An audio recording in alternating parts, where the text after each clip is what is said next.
आज हम भारत की स्थिति एवं विस्तार के बारे में अध्ययन करेंगे।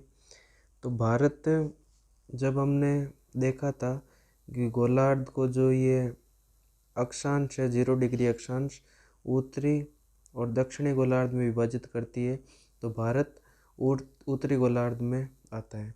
और यही देशांतर में देखा था कि देशांतर जब पूर्वी पश्चिमी और पूर्वी गोलार्ध में विभाजित करती है तो भारत कहाँ आता है, पूर्वी इधर पूर्वी की तरफ आता है। तो ये उत्तर और पूर्व में भारत है, इसलिए इसके स्थिति विस्तार को देखेंगे।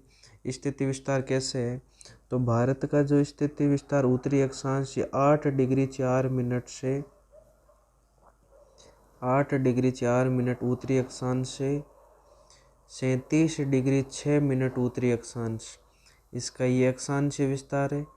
जबकि देशांतर विस्तार 68 डिग्री 7 मिनट पूर्वी देशांतर से 97 डिग्री 25 मिनट पूर्वी देशांतर, इसका ये विस्तार है। तो आपको ये ध्यान रखना है कि इसका उत्तरी अक्षांश उत्तरी विस्तार के कहाँ से कहाँ तक है, 8 डिग्री 4 मिनट से 37 डिग्री 6 मिनट, और जबकि देशांतर विस्तार 68 डिग्री 7 मिनट से 97 डिग्री 25 मिनट, ये इसका देशांतर विस्तार है। और जो ये भारत की मानक समय रेखा है ये 82.5 डिग्री पूर्वी देशांतर मानी गई है। भारतीय मानक से ये जो समय रेखा है ये पहले इलाहाबाद यानी इलाहाबाद का नाम चेंज कर दिया, प्रयागराज कर दिया। तो प्रयागराज के समीप नैनी नामक स्थान से गुजरती है। और ये भारतीय मानक समय रेखा 5 राज्यों से गुजरती है, उत्तर प्रदेश, मध्य प्रदेश, छत्तीसगढ़, उड़ीसा, आंध्र प्रदेश। इसको हमने पिछले वीडियो में देखा था, उमा छत से उड़कर आ, ये ट्रिक्स याद रखी थी। फिर हम देखेंगे कि भारत का जो उत्तरी बिंदु कौन सा है, दक्षिणी बिंदु कौन सा है, पश्चिम में सबसे लास्ट में कौन है, पूर्व में सबसे लास्ट में कौन है। तो उत्तर की बात करें तो अंतिम बिंदु इंदिरा कोल है। तो भारत का उत्तर की तरफ अंतिम बिंदु कौन सा है, तो इंदिरा कोल है। और दक्षिण में अगर भारत के मुख्य भूमि की बात करें तो दक्षिणतम बिंदु कौन सा है, कन्याकुमारी यानी केप कैमोरिन, ये दक्षिणतम बिंदु है। और उत्तरतम बिंदु इंदिरा कोल है। अगर पश्चिम की बात करें तो पश्चिम में गौर माता, ये सरक्रिक गुजरात में है, जो सबसे पश्चिम का छोर है। और पूर्व की बात करें तो बल्लांगू किबितु, ये अरुणाचल प्रदेश का पूर्वी छोर है। तो ये आपको ध्यान में रखना, उत्तर दक्षिण पूर्व पश्चिम कौन है।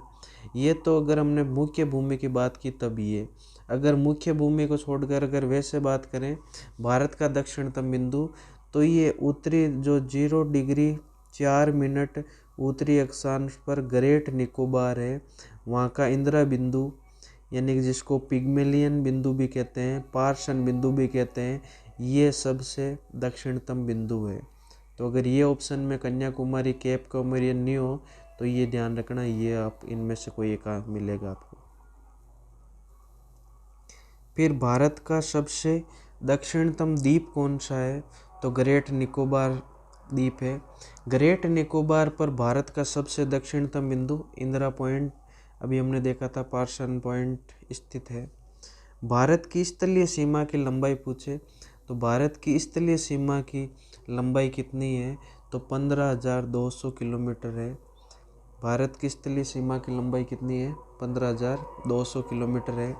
भारत की तटीय सीमा की लंबाई कितनी है, तो अगर मुख्य भूमि की देखें तो 6,100 किलोमीटर है। और अगर हम द्वीपों सहित कुल तटीय सीमा देखें, तटीय सीमा को समुद्री सीमा, जलीय सीमा कह सकते हैं, तो अगर द्वीपों की भी शामिल कर दें तो 7,516.6 किलोमीटर हो जाता है।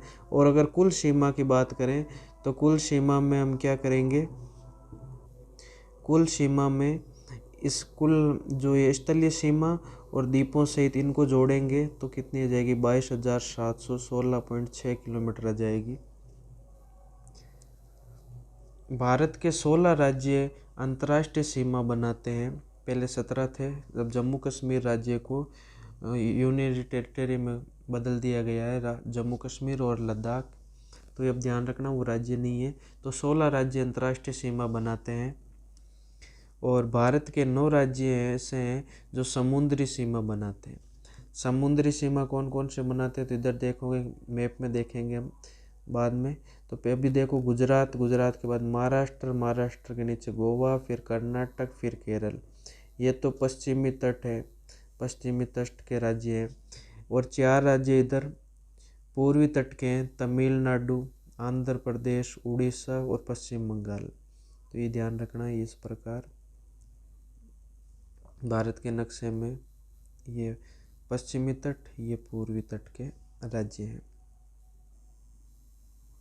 सबसे लंबी समुद्री सीमा बनाने वाला राज्य कौन सा है तो ध्यान रखना कौन सा है, गुजरात है, जिसकी 1600 किलोमीटर है। फिर आंध्र प्रदेश, तमिलनाडु, महाराष्ट्र, उड़ीसा है। सबसे कम समुद्री सीमा तो गोवा छोटा सा है, तो सबसे कम गोवा की है।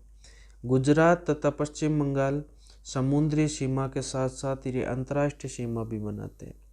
तो ये ध्यान रखना, गुजरात और पश्चिम बंगाल ऐसे 2 राज्य हैं जो समुद्री सीमा के साथ साथ अंतर्राष्ट्रीय सीमा भी बनाते हैं। 5 राज्य ऐसे हैं जो कोई भी सीमा नहीं बनाते, नहीं तो अंतर्राष्ट्रीय सीमा बनाते हैं, नहीं समुद्री सीमा बनाते हैं, जिनको आंतरिक राज्य कहते हैं। ये कौन कौन से, एक तो हरियाणा, एक मध्य प्रदेश, छत्तीसगढ़, झारखंड, तेलंगाना। तो तेलंगाना 2 जून 2014 को इसका गठन हुआ था। भारत में जो भारत है ये 7 देशों के साथ सीमा लगती है। इसको याद रखने का तरीका होता है 55 MBA, 55 में MBA। B फॉर बांग्लादेश सबसे ज़्यादा 4096 kilometre. C for China second number पर है, इसकी सबसे लंबी सीमा 3400 किलोमीटर।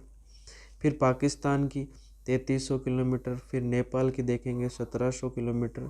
फिर म्यांमार की 1400 किलोमीटर। फिर भूटान की 587 किलोमीटर। फिर अफगानिस्तान की सबसे कम 80 किलोमीटर। तो B for Bangladesh, C for China चीन, P for Pakistan, N for Nepal, M for Myanmar, B for Bhutan, A for Afghanistan. इस प्रकार आप याद रख सकते हो।